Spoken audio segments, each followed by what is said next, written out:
આમાં અનાજ છે, અનાજ બધું પલ્લી ગયું, બધું પલળી ગયું, ખવાય એમ નહીં. અમને તો માઇન ભગવાનના બચાવ્યા, કેળા પાણી હતું. આ ગોદડાની અંદરથી પાણી ભરાઈ ગયા હતા, એનું પાણી તરપે છે. એને બાજરી હતી 70 થેલી, એ 70 થેલીનો વિનાશ થઈ ગયો છે, અને બધી દિવાલો બધું તૂટી ગયું.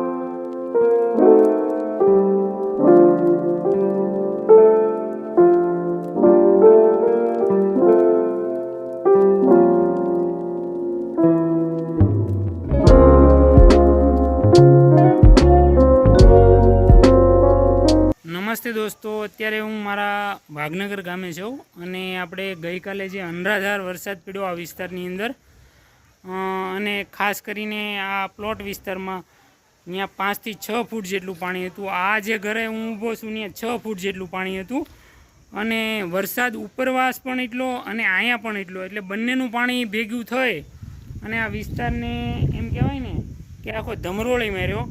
તો આ ઘરની અંદર, આ વિસ્તારના જેટલા પણ ઘર છે એટલા ઘરની અંદર અનાજ હોય, માલ ઢોરના નીણપુળા હોય, ગાદલા ગોદડા અને નાની મોટી ઘરવખરી હોય, બધું પલળી ગયું છે. અને અત્યારે આ લોકો જો મારી પાછળ જાય છે, બધું સાફ સફાઈને એવું બધું કરે છે ઘરનું. તો હું તમને આગળ વિડીયોની અંદર બધું બતાવું છું કે ભાઈ આ વિસ્તારમાં કેટલી બધી નુકસાની થઈ છે. તો બના રહેજો વિડીયોની અંદર દોસ્તો. લાલભાઈ, કેવી નુકસાની આ ઘરની અંદર? આ ઘરની અંદર છે ને અનાજથી માંડી, ગાદલા ગોદડાથી માંડીને કપડાં જોઈ શકો છો તમે, કાંઈ બીજું નથી. બરાબર, હવે તડકો નીકળ્યો છે વાહરથી કપડાં પહેરાય એવું થશે, બાકીનું કાંઈ બીજું નથી. અનાજ ને ટોટલ વસ્તુ પૂરી. આ પેટી તે આખી ડૂબી ગયેલી લાગે, આખી પાણીની ભરી જ છે હજી. કપડા ને એવું બધું અંદર હશે ને. ગોદડા એમ જ છે. બહુ બધી આ વિસ્તારમાં નુકસાની. આપણે બીજું આ બધું પલળી ગયું ને મોટીમાં. ખોલો તો ભાઈ, પાણી જે અંદર બધું. બોલો, આ બધા વાસણને આ લોકોને છે ને કબાટ ઉપર મૂકવા પડે છે. અને આ ઘરની અંદર લગભગ 4 ફૂટ ઉપર પાણી હતું, જે આપણને ઓલું નિશાન બતાય છે ને ત્યાં લગી પાણી હતું. બરોબર, આ પેટી તો લાલભાઈ આખી ડૂબી ગઈ છે ને? હજી પાણીની જ ભરી. હજી પાણીની જ ભરી. એની અંદર તો આપણા કપડા ને એવું બધું હોય ને. આ કાદવ સાફ થાય ને તો પછી પેટીનો એ ખોલીને બધું બહાર કાઢી દે. કાદવમાં હલાય એવું થાય ને. હા, ના. જો આ બધું પલ્લીને પાણી પીર્યું, પાણી. આમાં તો બધા ડોક્યુમેન્ટ ને કઈ નહીં હોય તમારે? બધું ભેગું.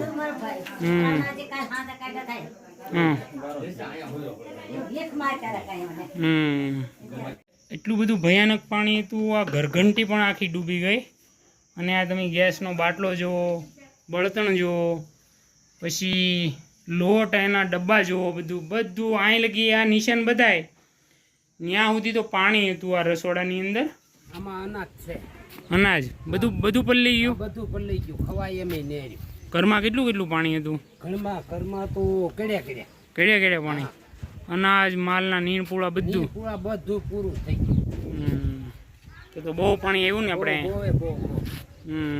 આ તો કુદરતી હતું, આમાં તો આપણું કઈ હાલે નહીં. હા, આપણે માણસને કઈ નુકસાની ન થઈ. નુકસાનીની કોઈ કહાની કરવાની નહીં બેટા. મારો નાનો ભાઈ છે ને, આતુભાઈ કરીને છે, એને બાજરી હતી 70 થેલી, એ 70 થેલીનો વિનાશ થઈ ગયો છે, અને બધી દિવાલો બધું તૂટી ગયું, ઘરોમાં પાણી ઘૂસ્યા. એની નુકસાનીનો કોઈ ગણતરી કરવાની આવતી જ નથી, એટલી તો નુકસાની છે ભાઈ. ભયંકર પાણી. પણ આ વિસ્તારની અંદર અમારે અહીંયા આતુભાઈનો પડથાર છે 6 ફૂટ ઊંચો છે, અને એની માથે 2 ફૂટ પાણી હતું, અને શેડ બાંધેલો છે, એમાં 70 થેલી બાજરી હતી. એટલે એ બાજરીનો જવો ફળીમાં પડી છે, બધો વિનાશ થઈ ગયો, બધી ઉગી ગઈ છે. એટલે બહુ નુકસાનીની કોઈ કહાની કરવાની આવતી જ નથી. પાણી પણ આ વખતે કેટલું આખા જે રત્નાસાગર એરિયો છે એમાં જે આ નિશાણ વાળો આતુભાઈ નો, અમારા બબલાભાઈ, પછી પટેલ પરિવાર છે આખો, નરસિંહભાઈ છે, આ બધાનું તમે જવો તો એટલી બધી નુકસાની છે કે એની કોઈ કહાની કરવાની નથી. આની નુકસાનીનો કોઈ આંકડો આવે એમ નથી ભાઈ, આંકડો જ નહીં. અને આ બધું કુદરતી એવી હોનારત ને, એટલે કુદરતી હોનારત. અને બીજા નંબરમાં છે ને ભાઈ, એટલી બધી નદી જ આવી રહી છે, અને એટલો બધો ઉપરીવા વરસાદ વર્યો, આવી કલ્પના નહોતી કે આવું થાય. ને કે તો અમે બાજરી અવરનવર વેસીનો નાખી પડી થી ને જવાનું હતું. એક દિવાલ જોવો આ તૂટી છે, આ દિવાલ તૂટી છે એ આતુભાઈની છે, અને સામેની દિવાલ 70 ફૂટ દિવાલ હતી. એ દિવાલને એવો ધક્કો લાગ્યો ને જે ઓલી દેખાય આપણને. હા હા, આખી દિવાલનો વિનાશ થઈ ગયો. વિનાશ થઈ ગયો પછી અમારે આ સગનભાઈ વાળા હેઠે એક દિવાલ બાંધેલી હતી, ત્યાં પણ એનો વિનાશ થઈ ગયો છે. એટલે એટલી બધી નુકસાની છે કે એની કોઈ કહાની કરવાની આવતી નથી. બહુ ભયંકર નુકસાનીની કોઈ વાત જ કરવાની નહીં. નુકસાની કેટલી છે એ અમને કઈ ખબર નથી. બસ આમાં લીધો મોટ બાપુ આપણને ઈશ્વર બસાવે. હા, બધું બીજું તો શું કરું, ભગવાન બસાવે, બીજું તો શું કરું ભાઈ. શું કહેશો મામા, આ વિસ્તારમાં કેવી નુકસાની આપણે? બહુ નુકસાની છે ભાઈ, એની કરવામાં તમે આમાં હર હુસ્તી બંધ થઈ ગઈ.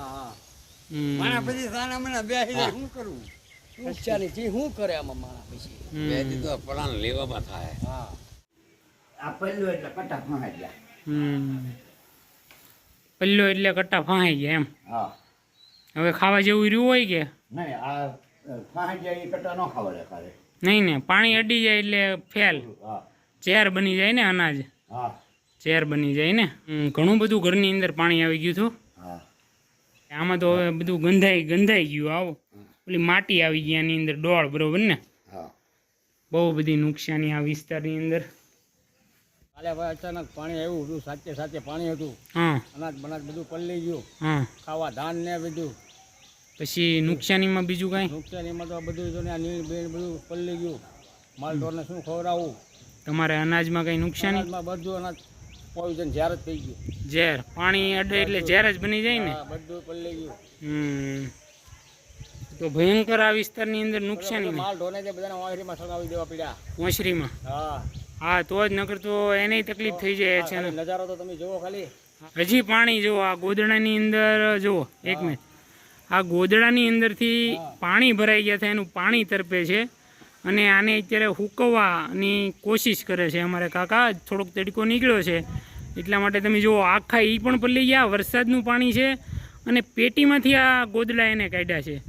અને જો તમે એક હાલત જુઓ આ વિસ્તારની અંદરની, તમે હાલત જુઓ ખાલી. તો જાઓ કાકા, નાખી દો. એટલે તો ભરતભાઈ આ વિસ્તારમાં ભયંકર નુકસાની આપણે. નુકસાની નથી, ખાવા ધાન ને બધું. કાકા તમારા ઘરમાં કેવી નુકસાની? કાંઈ નથી રહ્યું. કેટલું તમારા ઘરે કેટલું પાણી હતું? પાણી હતું કડે. અચ્છા, એટલે ઘરની અંદર કડે હતું. તો દોસ્તો આ વિસ્તારની આવી પરિસ્થિતિ છે.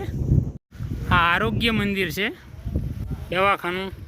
એની આ દિવાલ સુધી પાણી હતું, દિવાલની ઉપર પણ પાણી હતું, અને આરોગ્ય મંદિરની અંદર પણ પાણી અંદર વયું ગયું. આ જો દિવાલ પણ પાડી નાખી, દિવાલ પણ તોડી નાખી આખી. અને આ બાજુમાં છે આંગણવાડી છે. આંગણવાડીની પરિસ્થિતિ જુઓ. આ થેલીમાં શું છે? અચ્છા, બાળકો માટે. તો અચ્છા, અને આ બધું પલળી ગયું. અને બીજું કાંઈ એક્સ્ટ્રા કાંઈ હતું કે? એટલી